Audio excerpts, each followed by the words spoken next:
서울창업허브와 함께하는 성공창업 준비 매뉴얼 교육과정 2회차를 시작하겠습니다.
네, 여러분 지금 동영상 잘 보셨는지 모르겠습니다. 여기 나와 있는 기업들은 여러분들이 잘 알고 있는 기업들입니다. 이분들이 사업 아이템 발굴은 철저하게 자기의 역량에 의해서 사업 아이템을 발굴한 사례들입니다. 그러나 실제 창업의 세계에서는 자기네 경험이나 또는 어떤 네트워크라든지 호기심이라든지 이런 것을 통해서 사업 발굴하는 측면이 하나 있고요. 또 하나는 뭐냐면 자기가 경험하지 못한 부분인데 자기의 의지에 의해서 사업 아이템 발굴하는 방법이 있습니다. 그런 회사로서는 여러분 맥도날드라고 하는 회사인 경우에 그분은 원래 세일즈맨이었습니다.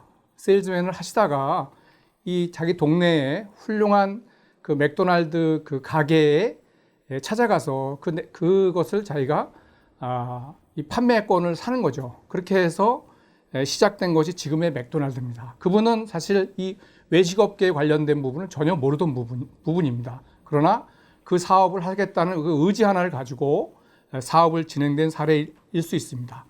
여러분 우리 주위의 동네들 보면 커피숍 중에 스타벅스라고 하는 세계적인 커피숍이 있습니다. 그분의 창업 사업 아이템 발굴을 살펴보면은 밀라노의 자기 회사차 출장을 갔다가 이탈리아의 바리스타들이 유럽식 커피를 내리고 하는 그 모습에 반해서 이 유럽식 커피 문화를 미국에 한번 만들어 보겠다.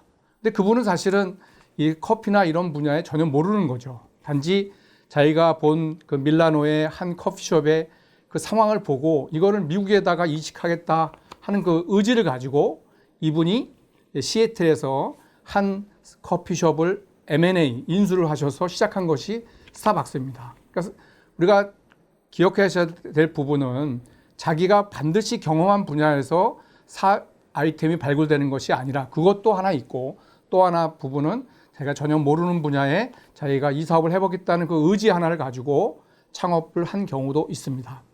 저도 실제 창업하는 분들하고 만나서 멘토링도 하고 그걸 도와줬던 몇 개의 사례를 한번 설명을 같이 드리고자 합니다. 처음 만난 창업자는 제이풀 에너지라고 하는 그 발전소의 매연이라든지 그다음에 여러 가지 SO2라든지 이런 환경을 물질들을 제거하는 그런 저감 장치를 사업 아이템으로 한 창업자를 만났는데 그분도 역시 이쪽 분야의 전문가는 아니었습니다. 그러나 그와 유사한 수질, 수자원에 대한 환경을 처리하는 그런 사업을 하다가 이쪽 분야가 유망하다고 판단이 되어서 사업을 시작하게 됐습니다. 그러니까 그분은 자기의 경험도 있었지만 자기가 한번 해보겠다는 미지의 영역을 개척했다고 볼 수 있습니다. 그 다음에 또 렛지라고 하는 외국인이 국내에 들어와서 창업한 사례가 있습니다. 그러니까 외국인이 한국에서 창업한 사례인데요. 그분은 여러분 그 레주메라고 그러죠. 자기소개서를, 영어 자기소개서를 전산으로 개발하는 사업을 하게 됩니다. 근데 그분 역시 이쪽 분야의 전문가도 아주 경험이 없는데 본인이 미국에서 어떤 취업이나 이런 걸 할 때 그 자기소개를 쓰는데 그것이 이런 영어로 된 자기소개서가 그 시스템이 없기 때문에 이걸 한번 만들어 보자 하는 어떤 의지를 가지고 그 한국에 와서 창업한 사례가 되겠습니다. 그 다음에 세 번째는 그 호벤호프라고 농업법인인데요. 우리나라 그 맥주를 만들 수 있는 그 호흡이 국산 호흡이 없답니다. 그래서 이분은 그 서울에서 여러 금융회사도 다니고 또는 전기 자동차를 같이 한 사업을 해봤던 경험이 있는 분이신데요. 이분이 어찌어찌 하다가 고향에 가서 창업을 하게 됩니다. 처음서부터 이 호흡을 개발하려고 하진 않았고요. 처음에는 한우를 키우려고 했답니다. 그렇지만 인근 동네 사람들이 반대를 해서 소를 못 키우고 그러던 차에 이 호흡이라고 하는 그 어떤 맥주의 어떤 중요한 원료가 되는 부분이 우리나라에 사라졌다는 소식을 듣고 이 호흡을 개발하면 아무도 한국에서 개발하는 이 호흡을 개발하면 어떤 성장성이 있겠다 하는 그런 생각을 가지고 이 호흡을 연구를 해서 지금 대량 생산 시스템 바로 전 단계까지 온 사례가 있습니다. 제가 만난 이런 분들의 얘기를 들어보면 자기의 경험 영역을 확대한 경우도 있고 전혀 자기 경험이 없는 분야를 자기가 의지를 통해서 사업 아이템 발굴하는 경우도 있습니다. 이처럼 여러분이 이번 시간에 꼭 기억하셔야 될 부분은 사업의 아이템은 자기로부터 나오지만 그것이 자기의 경험을 통해서 사업 아이디어 발굴도 되고 또 하나는 자기가 전혀 모르는 분야에 이걸 한번 해봐야 되겠다, 이걸 연구해 봐야 되겠다 하는 의지를 가지고 사업 아이템을 발굴한 두 가지 방법이 있다는 사실들을 꼭 기억해 주시기 바랍니다. 여러분, 우리나라에 그 세 번째 부자가 있습니다. 세 번째 부자. 우리나라 제1부자는 삼성전자의 회장님이신 이건희 회장, 그 아들 이재용 회장님이 두 번째 부자고요. 세 번째가 여러분 기억하실지 모르겠지만 서정진 회장님이라고 그 셀트리온이라고 하는 회사를 창업하신 분입니다. 다시 말하면 요즘 뜨는 바이오 사업을 하셨는데요. 이분인 경우에는 그 주 대우의 임원을 하셨는데 어떻게 하다가 이 바이오 사업을 하게 됐는지 말씀한 것을 제가 들어본 경험이 있는데요.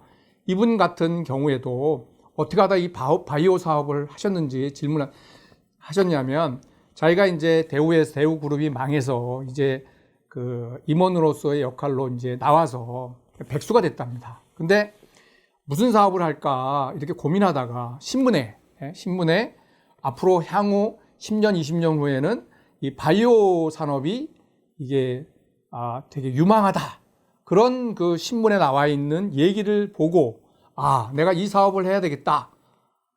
이 사업을 통해서 내가 어떤 창업을 해서 큰 그 회사에 또 도움이 되고 이 국가와 인류를 위해서 해보겠다. 그런 생각이 나서 그 사업을 전혀 이분은 경험이 없지만 자기 그런 의지를 가지고 준비해서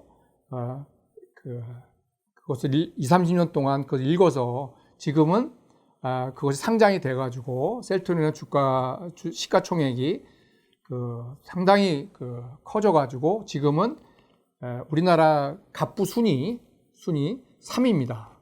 재벌이 아니고 최근 30년 내에 창업을 하셔가지고 주식시장에 상장시켜서 된 세 번째 부자이죠. 그만큼 반드시 여러분이 자기가 경험했던 분야나 네트워크라든지 호기심이나 영감을 통해서 사업 아이디어를 발굴하는 방법도 있지만 이 서정진 셀토님 회장님처럼 내가 앞으로 이 산업이 유망하겠다라고 확정을 하신 후에 그쪽 분야로 연구하고 노력을 하셔가지고 성공하는 부분이 있습니다. 그래서 여러분 이 두 가지 큰 카테고리에 있다는 사실들을 꼭 기억하셔야 됩니다. 하나는 뭐죠?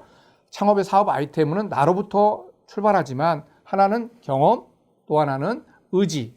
이 두 가지를 기억하시고 이 사업 아이템 발굴을 바라보시면 될 것으로 보입니다. 네, 수고하셨습니다.